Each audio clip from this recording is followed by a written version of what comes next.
Martín Rodríguez, que además es el presidente de la Comisión de Presupuesto Integrada con Hacienda. Se ve que le encantan los números, diputado. Bienvenido, buen día. Muchas gracias, buen día para ustedes. Un placer estar en este programa tan especial. Bueno. Así que, bueno, en realidad somos más de las letras que de los números, ¿no? Ajá. Pero en esto hay que saber... Pero hay que saber salir navegar jugando, por todos lados. Exactamente. Así que si nos llaman, acá estamos. Ahí están. Bueno, en principio...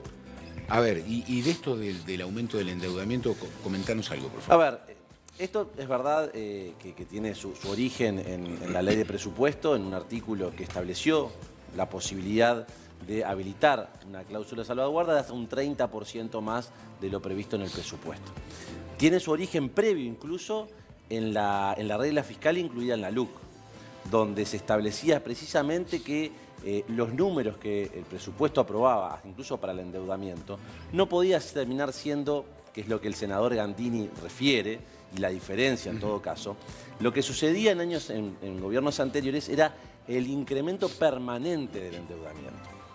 La regla fiscal y el artículo del presupuesto lo que establece es que año a año, eventualmente, el Poder Ejecutivo, a través del Ministerio de Economía, puede solicitar que se utilice esa cláusula de hasta un 30%. No es la primera vez, ya pasó, como tú lo decías bien, Marcelo, en el 2021. En ese caso fue más que nada por el tema de COVID. Claro. Y este año, básicamente, también tú lo decías, vinculadas a la cuestión hídrica. Bien. Recordemos que el tope endeudamiento son 2.200 millones de dólares, no de pesos, de dólares. El año pasado no se llegó a esa cifra, se quedó en 1.860 de los 2.200. El gobierno lo que prevé, y así fue lo que informó el Ministerio de Economía en la tarde de ayer, es que los números van a estar muy ahí y que eventualmente para estar amparados y estar protegidos ante el aumento eventual de ese endeudamiento, justamente habilitar la cláusula, que no quiere decir que se utilice en su totalidad, puede utilizarse parcialmente o sí en su totalidad, pero bueno, tiene la posibilidad el Poder de Ejecutivo 2.200... tiene la libertad de hacerlo. Exacto, de 2.200 aumenta un 30%, estamos hablando de 660 millones más de dólares. ¿Y hay una previsión sobre lo que se pueda llegar a utilizar? Y bueno, a ver, esto, al igual que sucedió con el COVID, previamente, no hay un número estimado de cuánto va a ser el impacto. De hecho, tú lo decías, 1.809 millones es lo que el Poder Ejecutivo informa en la rendición de cuentas. Ahora, eso no quiere decir que sea el número final. Ojalá ese fuese el número final. No hay un número definitivo. Eso lo irá determinando La lluvia. las lluvias, básicamente, la evolución de la economía. Bueno, irán los hechos determinando a cuánto asciende. Lo que sí no va a suceder, como tampoco no sucedió en el COVID, es que va a estar disponible todo el dinero que tenga que ser necesario para afrontar la crisis hídrica, no va a faltar un solo peso. Y en ese sentido, también, en buena medida, la razón por la cual en este año 2023 se apela a eso, esta es la razón. Sí. Perdón, porque quiero entender cuál es la lógica a la hora de pedir o de aumentar el tope, ¿no? Se habla de un 30%, ¿en base a qué? O sea, se argumenta con números la necesidad que hay y por eso se aumentan 600 y pico millones de dólares. ¿Por qué? A ver, el cálculo para el endeudamiento básicamente se dispone en función del endeudamiento bruto, ahí también salen las amortizaciones, salen los dineros que tienen que utilizarse para ir afrontando pagos de deuda anterior, y eso queda lo que es la deuda neta. O sea, en definitiva, esa deuda neta aproximadamente este año, producto de las circunstancias, está muy cerca de los 2.200 millones. Entonces, para evitar infringir la ley, es lo que justamente se habilita, que en realidad no se vota. Lo que tiene que hacer, de hecho, en la Asamblea General de ayer no se votó nada. Lo que hace el Poder Ejecutivo, lo que hace el Ministerio de Economía es informar que se va a utilizar. Manda el mensaje, comparece ante la Asamblea General, informa las razones y luego lo que procede, sí, por supuesto, es ante la necesidad de la utilización. ¿Cuánto de eso se va a utilizar? Repito, lo determinante va a ser la cuestión vinculada al impacto de la economía de la crisis hídrica que estamos atravesando. ¿A cuánto llegará el déficit fiscal al final del gobierno? Con todos estos vaivenes, estos aumentos, rebajes. El gobierno prevé, el Poder Ejecutivo, el Ministerio de Economía, el equipo económico, cuando compareció el pasado lunes a la comisión, hizo un análisis en cuanto a que se recibió el gobierno con un déficit fiscal de alrededor de un 4,8% aproximadamente. Ese aumentó naturalmente el primer año fruto de la situación de COVID a cerca de un 6%.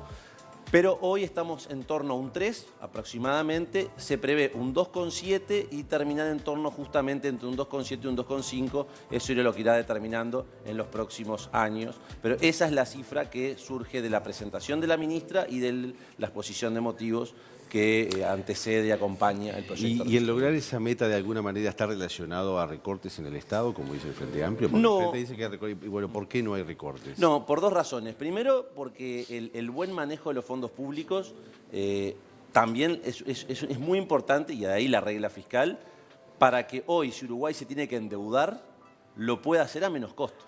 Es decir, cuando usted va a sacar un préstamo, va y le cobran un interés. O sea, a usted la plata gratis no se la dan.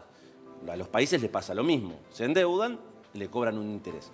Si usted es buen pagador, tiene buena calificación, el interés es menor o le exigen menos garantías. Bueno, con los países pasa lo mismo. Hoy por hoy Uruguay tiene la mejor calificación en su historia, que es la BBB+.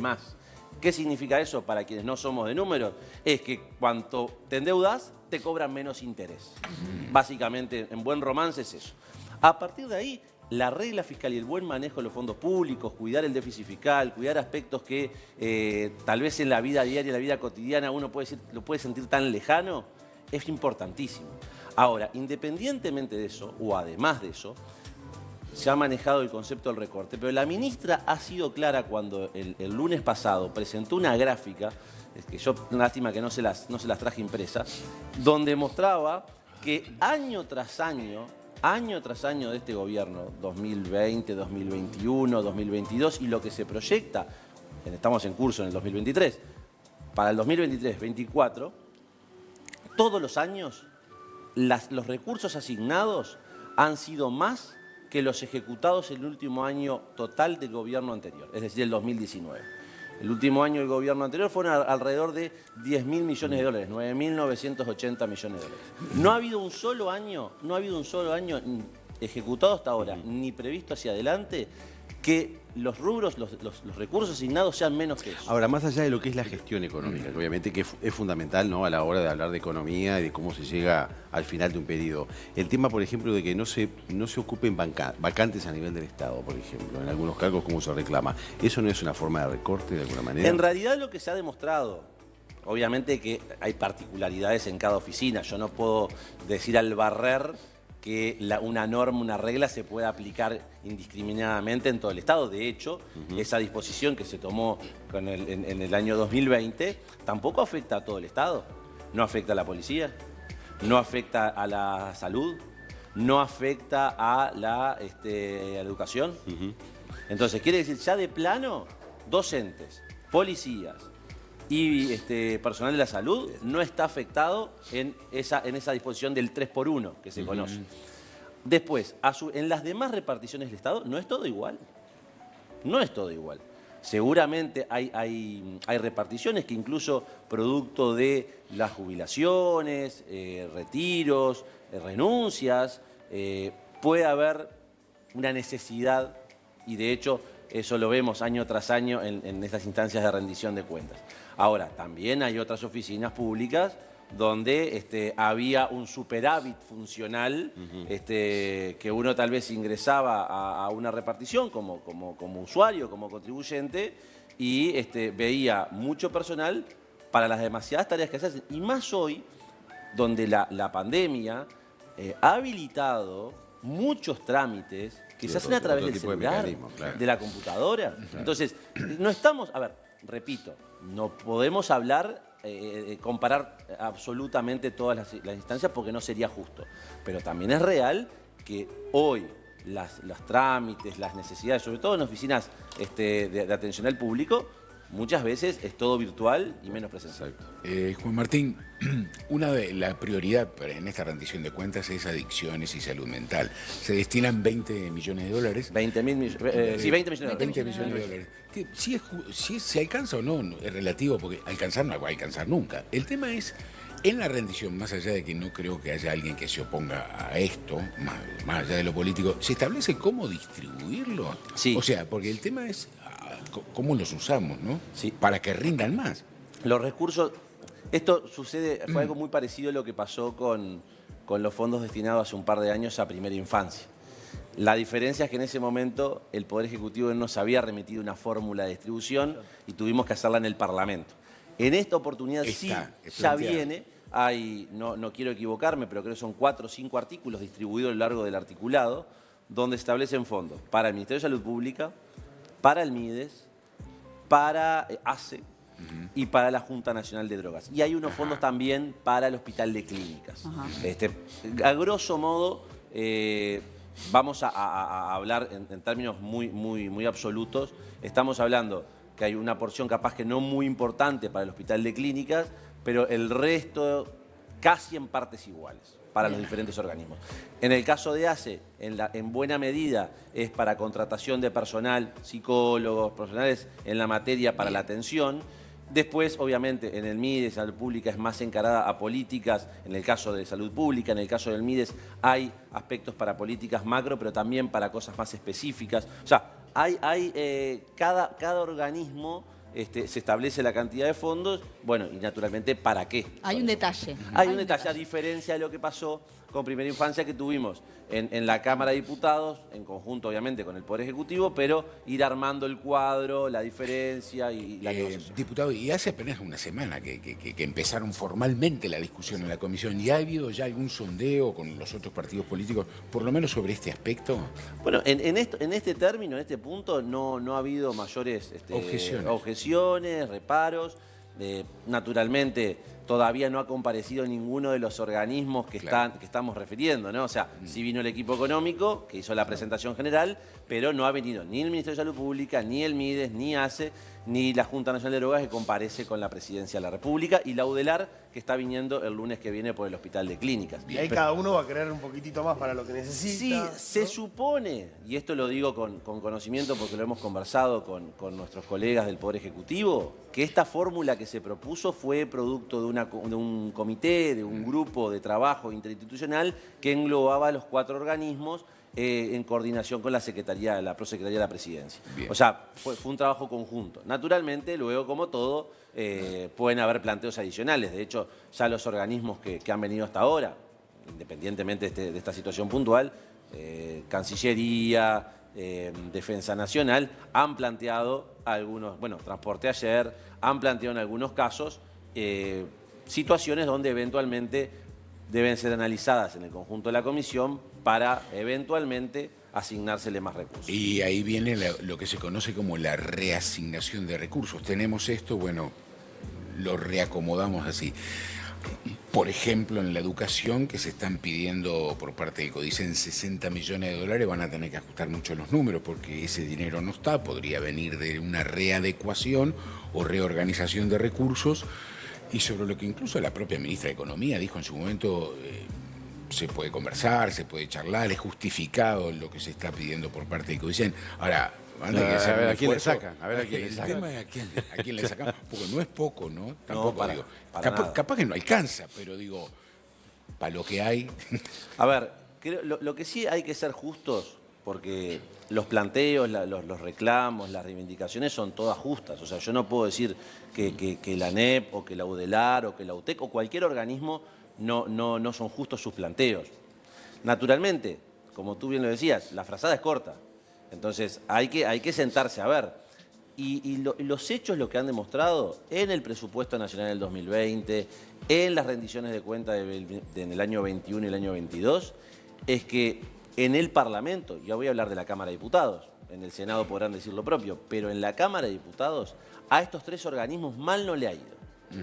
Porque más allá de lo que ha venido o no ha venido del Poder Ejecutivo, incluido en el mensaje, hemos generado las instancias de diálogo con la ANEP, con la UDELAR y con la UTEC para que en el proceso parlamentario puedan tener reasignaciones de recursos. ¿Para qué? Para las prioridades. Hemos tenido instancias de diálogo donde, a ver, doctor Nogueira, díganos, de los planteos del 100% que usted formula, que su organismo formula. Claro, bueno, a ver, ¿cuáles son las 2, 3, 4, 5 prioridades? Bueno, son estas. A partir de eso, empezar a identificar. ¿Por qué empezar a identificar? Porque si bien hay un nivel de ejecución muy importante en términos generales de los recursos públicos, que son los recursos de todos, también es verdad que hay algunos programas, hay algunos organismos que tal vez no están entre los mejores de la clase. hablando de términos de educación. Sí. Entonces, bueno, a ver, ¿por qué tal organismo, por qué tal programa no se ejecutó? Si usted tenía 100 para ejecutar en el quinquenio, yo no le pido que ejecute los 100 cuando van 3 años y medio o cuando van los 3 primeros años, pero tendrían que haber ejecutado 60 y ejecutó 20. ¿Qué Bien. pasó? Bueno, eso es donde hay que hablar y también hay que hablar, por ejemplo, en la ANEP. Hace unos días se conocía una nota, lo leíamos a una consejera de Iglesias, decir que habían 11 millones de dólares en la ANEP que no habían sido ejecutados. Bueno, queremos conversar con las autoridades de la ANEP para ver si el reclamo que se hace, esos 63 millones, están contemplados ya estos 11 que la consejera Iglesias dice que no se han ejecutado, o si son además. Porque creo que en esto tenemos que ser honestos todos y jugar con las cartas vistas. No vale solamente... Está bien, el organismo tiene que pensar en sí mismo y es correcto. Ahora, el Parlamento tiene la obligación de estar viendo toda la jugada y no solamente una parte de ella. El desafío también es hacia la interna, uno presume. Tenemos que ir redondeando pero hacia la interna del propio gobierno. Cabildo Abierto, por ejemplo, está solicitando mayores recursos para los funcionarios militares, ¿no? Sí, ayer... Ese es otro frente de análisis y de discusión dentro del propio gobierno. Sí, antes de ayer la diputada Camargo, que estuvo en la comparecencia del ministro de Defensa, formulaba algunas apreciaciones que naturalmente son de recibo, pero tal vez no es el ámbito, la instancia de la comparecencia del inciso para analizarlo. Eso implica, sí, bueno, a ver, sentarnos, que no es ahora, como tú bien decías, Marcelo, recién va. Hoy vamos a terminar la primera semana de recibir delegaciones. Nos quedan 3 semanas más, de lunes a viernes. Bueno, la semana que viene tenemos, entre el feriado y la interpelación el miércoles, la tenemos media cortada. Pero tenemos 3 semanas más de jornadas maratónicas desde ahora, en un ratito, 10 de la mañana hasta vaya a saber qué hora.